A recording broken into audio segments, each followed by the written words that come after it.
life, love, relationships. Wait, we're gonna give away all our secrets? Welcome to the Man Perspective With Cane Man. and the Dawn. All right, we're coming back, which is police training.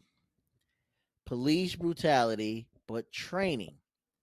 Now, one of the things that the police are in dire need of, is training.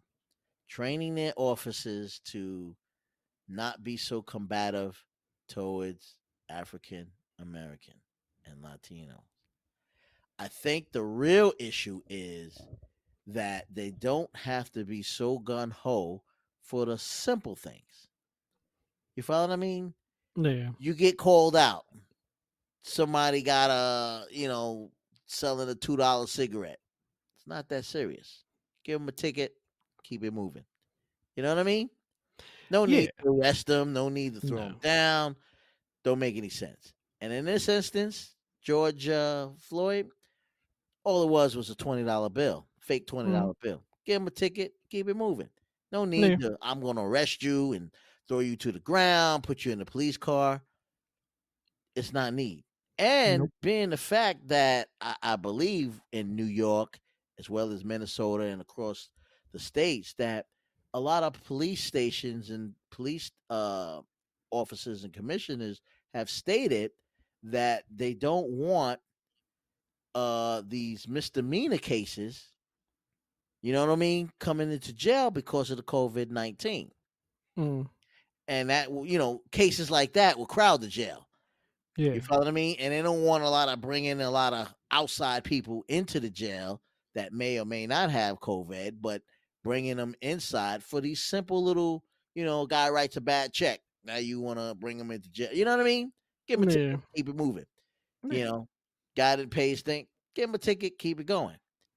Yeah. Anything that's illegal that's considered a misdemeanor should be addressed as give them a ticket, keep it moving. But for whatever reason, they didn't do that. So what do you think the training should be? Well, I don't know what their training structure is, but I think they really should be taught situational analysis, which situational analysis is assessing a situation and reacting in the proper manner. Okay. Because a lot of them overreact to Right. simple stuff. I mean, basic non-threatening stuff does not require a threatening, assertive reaction. Right. And it's like you said, over a $20 bill. I mean, or a freaking cigarette. I Right. mean, these situations in no way, shape, or form required a threatening response. Right. Or even the instance with Michael Brown in Missouri. All it Yeah. was the cop told him to get out the street. Yeah. That was basically it. And for whatever reason, it ended up he having to pull out his pistol and shooting the boy. Yeah. For no apparent reason. The simplest thing that they can think of is what's causing them to lose their mind and, cause a death for a youngster because of that. Yeah. So the training should be, that's one aspect I would think of the training is don't sweat the little things. I think the other part of the training is that they need to know, and I don't know why this particular officer didn't get it, but when you start to see everybody pull out their phones, you got to get an aha moment. You got to say, hey, you know what? Am I going to be the next viral moment? You follow what I'm saying? When everybody starts pulling out their cell phones, that's when you got to stop yourself and say, okay, I can't, let me not do this. Too many people are watching. Am I going to be the next viral incident that's going to play out on the news, that's going to play out on YouTube, Facebook, and so forth? And for whatever reason, even though everybody pulled out their phones, it didn't click for this officer. No. You follow what I mean? It didn't click to say, hey, maybe I'm doing something wrong. Maybe it don't look right. Everybody's filming me. Let me stop. Which that in itself boggles my mind, because in 2020 there are cameras everywhere.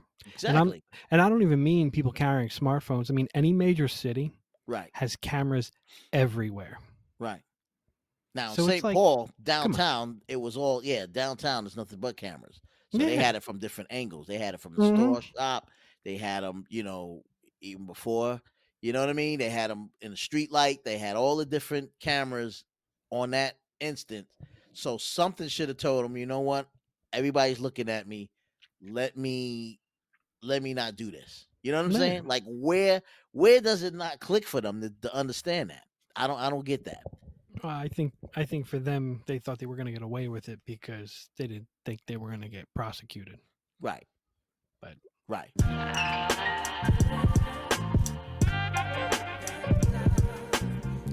Life, love, relationships. get yourself some. It's what you need. That's right. The man perspective With K Man. and the Don.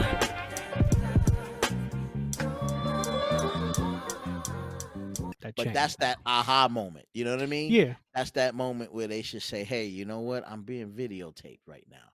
Let me Yeah. cool out. Let me relax a little bit. So that should be part of their training also. You Oh got yeah. a crowd, you doing something, you taking down a person, everybody's gonna whip everybody and their name's gonna whip out a cell phone. Yeah. Now they got you on video from different angles, Hmm. and it gets uploaded and posted instantaneously. Facebook, Instagram, Twitter, you're viral now. It Yeah. goes around the world in seconds. Before it used to take days before you can really hit the news. Yeah. Now it's instantaneously. Yeah. So that gets uploaded right away. Next thing you know, you're on TV. You're Oh you're yeah. the hottest thing on the news. Just that fast. It doesn't Mm. take much. No. So, at some point that training should come into play to say, you know what? Something's not right. Let me not do this. You feel what I'm saying? Yeah. Like let me not put myself in this situation. let Yeah. me let me stop and get out of this situation and not really. And the cop who stood around, who the Asian cop who actually stood around George Floyd and was looking Yeah. at the crowd, he saw everybody had their phones out. Oh yeah. It didn't even click to him to say, hey, something don't look right. You know what I mean? No. To tell this Yeah. guy that, hey, dude, this is not right. Let's get out of here. Let's get out of here quick. But he sat there for 9 minutes now on top of him, not realizing and not clicking in his head that, hey, you know what? I need to get out this situation. You got a Yeah. mob. Everybody's telling you, hey, get up. The guy can't breathe. He's telling you he can't breathe. And yet that aha moment didn't kick in. And that needs to be part of their training. Like, really, it's not Yes. that serious. You know what I mean? You didn't Yeah. have to you didn't have to take it to the extreme. But a lot of times they do, and they need to make that part of their training. I agree.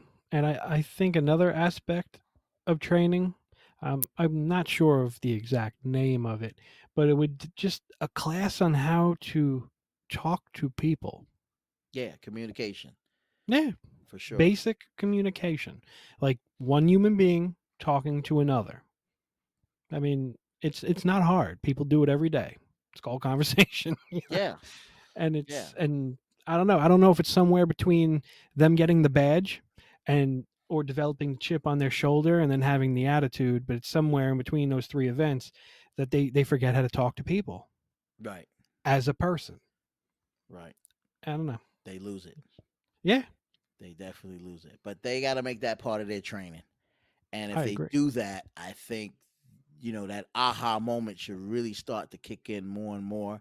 The fact that it's a simple thing. Don't stress it. I mean, unless Yeah, this guy shot 20 people, hey, you don't need to take him down like that. Not over a fake $20 bill. Not over yeah, because he didn't move out of the street fast enough. Not over because he had a $2 bill, a $2 cigarette that he was selling on the street. You know, not over because someone says, "Hey, I got a gun in my car." Now all of a sudden you open fire on him. yeah, Or someone says, "Hey, I ain't paying my child support," and he runs away. You still shoot him. You know, yeah. where does your life come into threat? You know what I mean? That's why I- they need that training. In my eyes, any type of life-threatening response should be only in response to a life threatening situation. Correct. Like pulling your firearm should be the last resort option. Correct. You can't, there's no taking that back. Correct. And you have to live with that and the consequences that come with that. Correct. But the same goes too for the illegal chokeholds and knees and stupid decisions, stupid actions, and stupid decisions. Correct. There's no coming back from them. And Correct. once they're made, they're made. And that's why, I mean, let's face it, illegal chokeholds and knees that shouldn't even be allowed. Right. And that's why I guess, the police forces consider them to be illegal. Um, but, you know, de-escalating a situation, just talking to a person, they'd be surprised how great that works. Exactly. Exactly. And a lot of times people say they should use more than anything the stun gun. But did you Yeah. know the stun gun, the way the officers stun guns are designed, it has its own holster. So Hmm. it's actually shaped like a gun. I didn't Yeah. know that. I didn't know it Yep. was shaped like a gun. I thought it was one Hmm. of the flat devices, but it's No. shaped like a gun because that's what got if I'm not mistaken, in Oakland back in 2000, early 2001, I think it was. Oscar Grant. Mm. He was a person where he was on one of the subway station in Oakland, and the officer went to reach for his, or so he said he was reaching for his stun gun, which is similar to a Mm. regular gun. And instead of pulling out the stun gun, he pulled out his regular gun and shot the boy. Yeah. Is that the guy that said "oh shit" on camera when he did it? Exactly. Yeah, Because he I meant to remember that. grab his stun gun, but instead he pulled out his regular gun, and both Yeah. of them are the same. I mean, you couldn't tell the difference between gripping them, which I thought was kind of odd. Like Yeah. it looks just like a regular gun because it has the gun handle, right? Hmm. And same of a regular gun has the same gun handle. So if they're both in your holster and they're both on the same, and that's in this case, they're both on the same side of him, Yeah. you can't tell which one's the gun and which one's the stun No, gun. definitely not. Not when reaching for it in the heat of the moment. Exactly. You in a gun battle and you go reaching for your gun and you end up pulling out your stun gun. Hmm. Or in this instance with Oscar Grant, he ended up pulling out his real gun and pulling the trigger instead of the stun gun that has a Yeah. trigger. And it has Yeah. the same kind of trigger as a gun on a regular gun. I was Oh yeah. amazed when I saw it. I was like, how can you tell the difference between this stun gun and a regular gun if they're both in your holster? The police issued stun guns. They have the same form factor as a pistol firearm. Exactly. And when you pull the trigger, I mean, you point it at your target exactly like you would a regular firearm. Uh, except when you pull the trigger, a flap opens on the front and two prongs are shot out of it that are connected to wires. And that's how you, I guess, stun the Right. target. But, a lot of people don't understand though that there's like 50,000 volts coming out of that thing. Right. And, you can induce a heart attack on somebody And it or has some killed kind of many people that oh way. They didn't intend to, but yeah. they ended up doing that. I think it was a case like that with I think it was Eleanor Bumpers in the Bronx. They ended up busting down her door, right? Hmm. Come to find out it was the wrong house because they was looking for a house with drugs or whatever. And they bust open her door, they batter rammed her door, and she was an old lady. She was like 70 years old, 60 years old, something like that. But she was a big lady. So when they Hmm. bust her door down, she grabbed a meat cleaver, one of those meat cleaver knives. The square block Yeah, knives. she had a big one, a big blade, and because she thought they was robbing a house, coming in Yeah. a house. Well, she went towards them, and they pulled out. One of them pulled out the stun gun instead of the real guns. A couple of them did pull out their regular gun because they felt their life was threatened and so forth. But what really did it wasn't even the bullets that killed her. They said it was the stun gun that killed her because the stun gun hit her with 100, like you said, 100,000 volts, and she had a Mm. heart attack and died. Jesus. Then they lit her up with all the bullets. You feel what I'm saying? Then they shot her with all the bullets. But it was a stun gun first that went off. One of the officers had a stun gun, and instead of grabbing his gun, he grabbed the stun gun first and shot it at her because she was coming towards him. Then all his other workers unloaded on her. Shot like 50 rounds. Can you imagine that? 50 rounds in her. But it was the stun gun that actually killed her, not necessarily the bullets. Yeah. So I mean, to me, that doesn't make it much less of a lethal weapon, really. Right. You know, like that's why I say de-escalation tactics and conversation. Yeah. I mean, that should be the go-to first. Yeah. Yeah, I mean, if someone's obviously shooting at you, I mean, yeah, conversation isn't going to do much, but it may. I mean, you know, I'd probably take cover, but still, you know. Yeah. We'll be right back. We came in the done. Heard our perspective. It's time to hear yours. Get at us at themanperspective@gmail.com. Or use the hashtag #TheManPerspective.